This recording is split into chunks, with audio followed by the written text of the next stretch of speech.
This is a new series called TFC, or Thieves Fan Content, or Thieves Fan Copies, what's known as LFR, or basically a guy that does NHL commentary after each individual game for his respective team. And for those of you in esports that know nothing about regular sports, fine, whatever. Just know it has decent success, and it blends in well with my style of content, so it's exactly what I want to do going forward after each and every 100 Thieves game for the LCS, because we did not start off hot.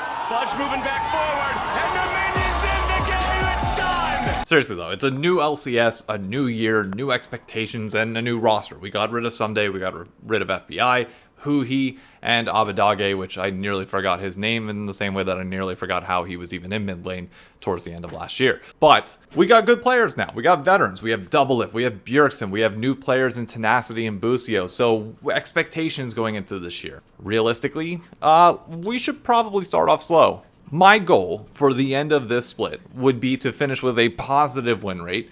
Probably 5th, maybe 6th in the regular season, just get into playoffs, and then go from there. If we could hit upper bracket, great, but I am not expecting our team to come out of the gates really all that hot. And that's more or less what we saw yesterday as well. For record, we had the 5 o'clock game, which meant that we were the first time playing on the weekday during the LCS at a new time slot, new day, and of course, I got a business meeting right before the start of the game, so I was supposed to travel out to Brooklyn to host a watch party there, which is still the best way to watch any sort of League of Legends esports game at all. Prince Quadrakill, who called it? David called it. Thank you very much. You called it, bro. You called it. So I was supposed to be out there for the start of the game. Wasn't. Turned out I left at 5 o'clock, which luckily the broadcast was delayed a few minutes. So I got to watch all of the draft while I'm walking to get on the L line, or the R line to the L line out to Jefferson, which is, it was a 45-minute commute from Midtown Manhattan all the way out to Brooklyn to be able to watch this at a bar and scream my face off with other people. I'll do the draft by individual roles in a second, but I will say, watching the first 20 minutes of this game went on the subway, because for those of you that are not from New York, we don't have cell service when you're in the actual subway tracks itself. So you get to one stop, you can watch about 30 seconds and catch up, and then you have to wait like a minute. And then you watch another 30 seconds and catch up. And you can either go one of two routes. You can either A, pause it right as you leave the station and continue to watch it on a delay, and you can hit live the second you get to the next station and pray to God that your team does not lose by the time you updated for the next stop. And luckily, we didn't, with one exception. Trading back a little bit here, Fudge knocks him into the turret, takes him low, jumps right back in, Fudge going for the solo kill, he flashes, Tenacity tries to spin, but Fudge gets the outplay and gets the first blood of the LCS in 2023. Starting in the top lane, Tenacity versus Fudge. Two really good carry players, obviously Fudge being known a little bit more for some of his tank play and bruiser play as well, somehow got Cassante. Like, we picked Jax before they picked Cassante. So we knew that Cassante was on the board. We knew that they were going to pick Cassante, and we picked Jax before that, understanding that, you know, Jax can somewhat counter that matchup, and as long as he doesn't get behind, we're fine. One single auto away from being able to possibly snowball this game into a win. That's all it would have taken, because Jax gets a little bit ahead, Cassante can't just beefcake this entire game, and then it's all different. So honestly, like, even though Tenacity died there in a very close 1v1 because he lost Flash earlier, because we were constantly seeing Blabber. We were constantly seeing Blabber go up to the top lane and apply pressure there. Meanwhile, Closer was kind of out jungling him, stealing away a bunch of camps and like maintaining pressure and control elsewhere, but just didn't really amount to much, all things considered. So we get behind in top lane, we get to 5v5 teamfight time, and go figure, Cassante is just an animal and rolls over the entire team, and it was what it was. But jungle, I'd say it was a fairly even matchup, all things considered, not skewed one way versus the other. Mid lane is where things got a little bit iffy in my opinion. Diplex, we had no clue what to expect from him. New guy from the LFL, but he's German, not French, and C9 always has a track record of picking up good players. I mean, realistically, you know, there's a minimum floor that you can kind of expect, even if we don't know who he is, versus Bjergsen, one of the greatest all-time players in mid lane ever in the LCS, despite not having necessarily the world's results to back it up. let's just say Silas didn't do a lot this game. And once Akali got rolling and got a little bit ahead, yeah, we didn't really stand a chance there.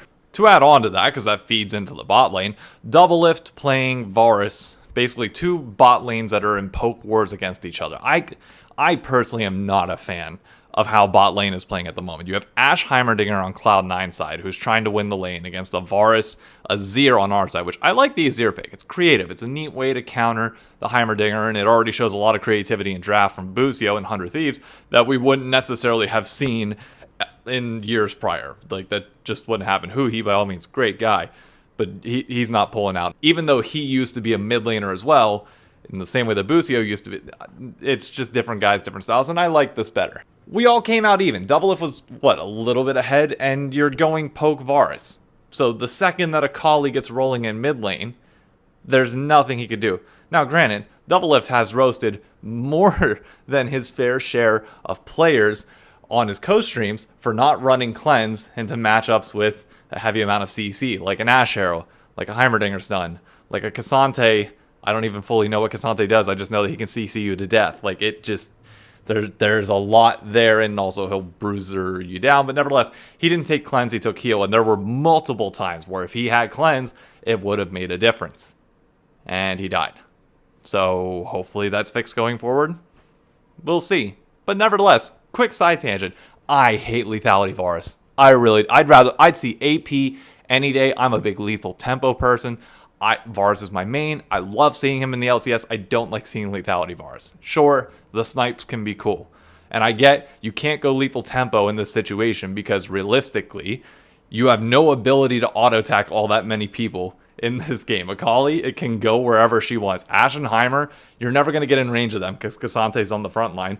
And if you're trying to auto Cassante, well, then you got a Wukong and you got an Akali diving you. You stand no chance. So I get it. I'm not saying it's wrong. I just don't like it. Just is what it is. But for Doublelift, he got caught out more than a fair share of times. Got CC'd quite a good bit. And just never really could play the game. Which, partially to his own fault. Play behind your teammates. Let them absorb it. Let the actual tanks absorb it. Oh, wait. We never had a tank on the team. Damn. Look, regardless, it's one game. It's not that big of a deal. I expect us to start slow. I think we will come back and finish out later. People don't have to believe me. Which, actually, you know what? Speaking of that, somebody at the bar yesterday didn't believe me when I said that I'm 6'4", for whatever reason. So I want to dispel this myth now. I will try and make this as accurate as possible. I gotta go back up because you guys won't believe me that it's on the floor. Okay? And it's pulling on my toe. I'm trying.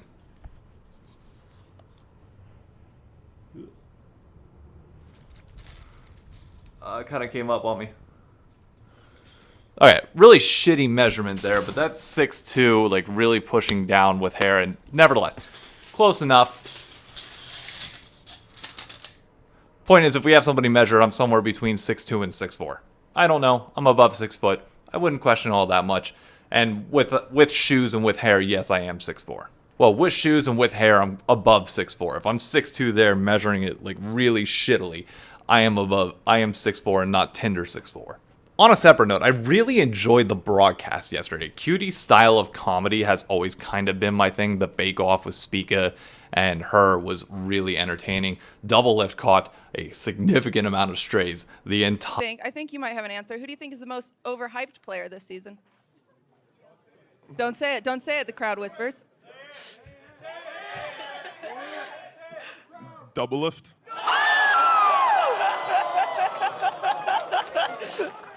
How dare you? I am not biased, by the way. I'm not biased, but like... I'm being honest. Okay. All right. What about you? I agree with Fudge. Oh my gosh! Be original, man. Come on. I mean, I'm pretty sure when Doublelift came back, you Why expect... is everyone doing this? Why are you talking? Why are you? I love him. Why are you doing it? Why are you saying? Well, why are you we're choosing? buddies, so I don't want to flame someone I don't know. But that's to be expected. You're like the greatest player of all time, and you shit-talked literally every single person in the league for the last 2 years. They were bound to get back at you at some point, especially if you don't win against them. It is what it is. I get it. We'll see. But broadcast I really did enjoy, though. Cutie Cinderella was a nice touch. We're going to have Whippo on for the second day today.